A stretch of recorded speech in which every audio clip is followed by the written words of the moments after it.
ಅಧ್ಯಾಯ 43. ಸಾಯಂದೇವನು ಶ್ರೀಗುರುಗಳನ್ನು ಅನಂತ ವ್ರತ ಮಹಿಮೆಯನ್ನು ತಿಳಿಸಿರೆಂದು ಕೇಳಲು ಶ್ರೀಗುರುಗಳು ಅನಂತ ವ್ರತ ಹಾಗೂ ವ್ರತ ಮಹಿಮೆಯನ್ನು ವಿವರಿಸಿದರು. ಹಿಂದೆ ಪಾಂಡವರ ವನವಾಸ ಕಾಲದಲ್ಲಿ ಭಗವಾನ್ ಶ್ರೀಕೃಷ್ಣನು ಪಾಂಡವರ ಕಷ್ಟ ಪರಿಹಾರಾರ್ಥವಾಗಿ ಈ ಅನಂತ ವ್ರತವನ್ನು ಸೂಚಿಸಿದನು. ಶ್ರೀಕೃಷ್ಣನು ಯುಧಿಷ್ಠಿರನನ್ನು ಕುರಿತು, ಧರ್ಮರಾಯನೇ, ಭಾದ್ರಪದದ ಶುಕ್ಲ ಚತುರ್ದಶಿಯ ದಿನದಂದು ನನ್ನನ್ನು ಅನಂತನೆಂದು ಪೂಜೆ ಮಾಡು. ದ್ವಾದಶಾದಿತ್ಯರು, ಸೂರ್ಯ ಚಂದ್ರರೇ ಅಲ್ಲದೆ ತ್ರಿಮೂರ್ತಿಗಳು ಸೇರಿದಂತೆ ಅಣು ಅಣುವಿನಲ್ಲೂ ನಾನೇ ವ್ಯಾಪಿಸಿದ್ದೇನೆ. ಹೀಗೆ ಅನಂತ ರೂಪಿಯಾದ ನನ್ನನ್ನು ಈ ಹಿಂದೆ ಎಷ್ಟೋ ಜನರು ಪೂಜಿಸಿ ಕಷ್ಟದಿಂದ ಮುಕ್ತರಾಗಿದ್ದಾರೆ. ಕೃತಯುಗದಲ್ಲಿ ಭೃಗುಮುನಿಗಳ ಮಗಳಾದ ದೀಕ್ಷಾ ಎಂಬಾಕೆಯು ಸುಮಂತನೆಂಬ ಹೆಸರಿನ ಬ್ರಾಹ್ಮಣನನ್ನು ವಿವಾಹವಾಗಿದ್ದಳು. ಆ ದಂಪತಿಗಳಿಗೆ ಸುಶೀಲಾ ಎಂಬ ಹೆಸರಿನ ಹೆಣ್ಣು ಶಿಶುವಿನ ಜನನವಾಯಿತು.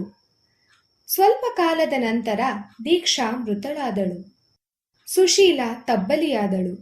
ಅವಳನ್ನು ನೋಡಿಕೊಳ್ಳುವುದು ತನ್ನಿಂದ ದುಸ್ಸಾಧ್ಯವೆಂದು ತಿಳಿದ ಸುಮಂತನು ಕರ್ಕಶ ಎಂಬಾಕೆಯನ್ನು ವಿವಾಹವಾದನು. ಮಗುವನ್ನು ಪ್ರೀತಿಯಿಂದ ನೋಡಿಕೊಳ್ಳುವ ಸಲುವಾಗಿ ಮನೆಗೆ ಬಂದ ಮಲತಾಯಿ ಮಗುವಿಗೆ ತುಂಬಾ ಹಿಂಸೆ ಕೊಡಲಾರಂಭಿಸಿದಳು.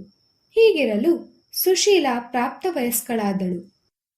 ಆಗ ಸುಮಂತನು ಕೌಂಡಿನ್ಯನೆಂಬ ಬ್ರಾಹ್ಮಣನಿಗೆ ಆಕೆಯನ್ನು ಇತ್ತು ವಿವಾಹ ಮಾಡಿ ಕೆಲಕಾಲದವರೆಗೆ ಮಗಳು ಅಳಿಯನನ್ನು ತನ್ನ ಸ್ವಗೃಹದಲ್ಲೇ ಇರಿಸಿಕೊಂಡನು. ಮೊದಲೇ ಮಲಮಗಳಿಗೆ ತೊಂದರೆ ನೀಡುತ್ತಿದ್ದ ಕರ್ಕಶಾಳ ತೊಂದರೆ ಮತ್ತಷ್ಟು ಹೆಚ್ಚಾಯಿತು. ಆ ಗೃಹ ಕಲಹದಿಂದ ಬೇಸತ್ತ ಕೌಂಡಿನ್ಯ ತಾವು ಬೇರೊಂದು ಆಶ್ರಮವನ್ನು ನಿರ್ಮಿಸಿಕೊಂಡು ಹೋಗುವುದಾಗಿ ಹೇಳಿದಾಗ ಸುಮಂತನು ಭಾದ್ರಪದ ಶುದ್ಧ ತ್ರಯೋದಶಿಯವರೆಗೂ ಇದ್ದು ನಂತರ ನೀವು ಹೊರಡಬಹುದು ಎಂದು ಹೇಳಿ ಕೌಂಡಿನ್ಯನನ್ನು ಒಪ್ಪಿಸಿದನು. ಅಂದು ಭಾದ್ರಪದ ಶುದ್ಧ ತ್ರಯೋದಶಿ. ಪತಿಗೃಹಕ್ಕೆ ಹೊರಟ ಮಗಳಿಗೆ ಬೇಕಾದ ಸಾಮಗ್ರಿಗಳನ್ನು ಸಿದ್ಧಪಡಿಸುವಂತೆ ಸುಮಂತನು ಪತ್ನಿಗೆ ಹೇಳಿದನು. ಆಕೆ ಧಾನ್ಯವನ್ನೆಲ್ಲ ಸಂಗ್ರಹಿಸಿ ಕೋಣೆಯಲ್ಲಿ ಭದ್ರಪಡಿಸಿಟ್ಟಳು. ಮಗಳು ಹೊರಟು ನಿಂತಾಗ ಗೋಧಿಯ ತೌಡನ್ನು ಉಡಿ ತುಂಬಿ ಅವಳನ್ನು ಬೀಳ್ಕೊಟ್ಟಳು. ಆ ದಂಪತಿಗಳು ಮಧ್ಯಾಹ್ನದ ಹೊತ್ತಿಗೆ ನದಿ ತೀರವೊಂದನ್ನು ತಲುಪಿದರು. ಕೌಂಡಿನ್ಯನು ಸ್ನಾನಾದಿಗಳಿಗಾಗಿ ನದಿಯ ಕಡೆ ಹೊರಟನು. ನದಿಯ ಬಳಿಯಲ್ಲಿ ಸುಂದರವಾದ ವನವೊಂದಿತ್ತು. ಸುಶೀಲೆಯು ಆ ವನದೊಳಗೆ ಅಡಿಯಿಟ್ಟಳು. ಅಲ್ಲಿ ಕೆಲವು ಮುತ್ತೈದೆಯರು ಯಾವುದೋ ವ್ರತವನ್ನು ಆಚರಿಸುತ್ತಿದ್ದರು.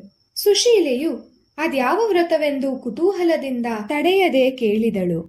ಆಗ ಅವರು, ತಾಯಿ, ನಾವು ಮಾಡುತ್ತಿರುವುದು ಅನಂತ ವ್ರತ. ಈ ವ್ರತದ ಆಚರಣೆಯಿಂದ ಸಕಲ ಸೌಭಾಗ್ಯಗಳು ಪ್ರಾಪ್ತವಾಗುವುದು ಎಂದು ಹೇಳಿ ಆಕೆಯ ಕೈಯಿಂದಲೂ ವ್ರತಪೂಜೆಯನ್ನು ವಿಧಿಪೂರ್ವಕವಾಗಿ ಮಾಡಿಸಿದರು.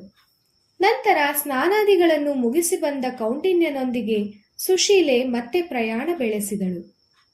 ಪತಿಯೊಂದಿಗೆ ಸ್ವಲ್ಪ ದಾರಿ ಸವೆಸುವಷ್ಟರಲ್ಲಿ ಜನರ ಮೆರವಣಿಗೆಯೊಂದು ಅವರೆದುರಿಗೆ ಬಂದಿತು. ಜನರು ಕೌಂಡಿನ್ಯನನ್ನು ಕುರಿತು, ಹೇ ತಪಸ್ವಿ, ನೀವು ಇಂದಿನಿಂದ ನಮ್ಮ ಪ್ರಭು. ಅದೂ ಅಲ್ಲದೆ ನೋಡಿ, ಅದೇ ನಮ್ಮ ರಾಜಧಾನಿ. ನೀವೇ ಇನ್ನು ಮುಂದೆ ನಮ್ಮ ದೊರೆಯ ಸ್ಥಾನದಲ್ಲಿ ನಿಂತು ಪ್ರಜೆಗಳನ್ನು ರಕ್ಷಿಸಬೇಕು ಎಂದು ಪ್ರಾರ್ಥಿಸಿದರು. ಇದು ಅನಂತ ವ್ರತದ ಫಲವಾಗಿತ್ತು. ಜನರ ಪ್ರಾರ್ಥನೆಯನ್ನು ಮನ್ನಿಸಿ ಕೌಂಡಿನ್ಯನು ಆ ರಾಜ್ಯಕ್ಕೆ ಒಡೆಯನಾದನು. ಆತನು ಆಳಿದ ರಾಜ್ಯವು ಸುಖಿ ರಾಜ್ಯವಾಯಿತು.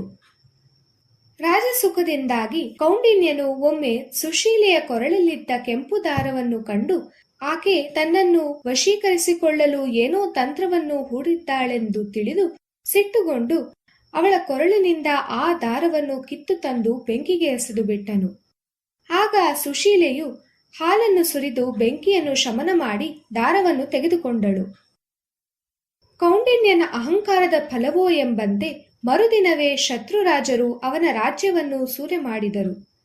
ರಾಜ್ಯಭ್ರಷ್ಟನಾದ ಅವನು ದಾರಿದ್ರ್ಯವಶನಾದನು. ದಾರಿದ್ರ್ಯ ಕಾಡಿದಾಗ ಅವನ ಕಣ್ಣು ತೆರೆಯಿತು.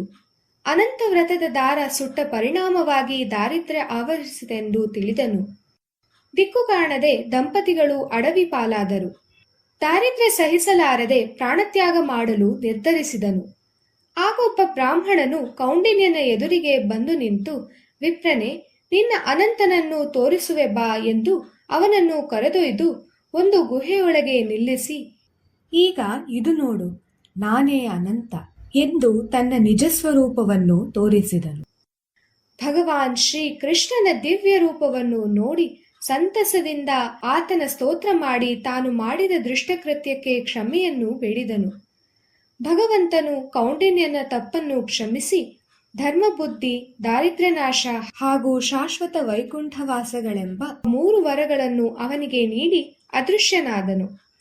ಹೇ ಯುಧಿಷ್ಠಿರ, ಅನಂತ ವ್ರತದ ಮಹಿಮೆಯು ಅಪಾರವಾದುದು.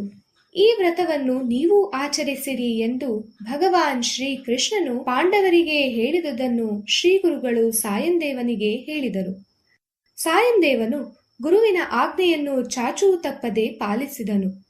ಶ್ರದ್ಧಾಭಕ್ತಿಗಳಿಂದ ಅನಂತ ವ್ರತವನ್ನು ಆಚರಿಸಿ ಸಾಯಂದೇವನು ತನ್ನ ಪತ್ನಿ ಪುತ್ರರೊಂದಿಗೆ ಶ್ರೀಗುರುಗಳನ್ನು ಸೇವಿಸುತ್ತಾ ಗಾಣಗಾಪುರ ಕ್ಷೇತ್ರದಲ್ಲಿಯೇ ನಿಂತರೆಂದು ಸಿದ್ಧಯೋಗೇಶ್ವರರು ನಾಮಧಾರಕನಿಗೆ ನಿರೂಪಿಸುತ್ತಿದ್ದರು ಎಂಬಲ್ಲಿಗೆ ಶ್ರೀ ಗುರು ಚರಿತ್ರೆಯ 43ನೇ ಅಧ್ಯಾಯವು ಸಂಪೂರ್ಣವಾಯಿತು.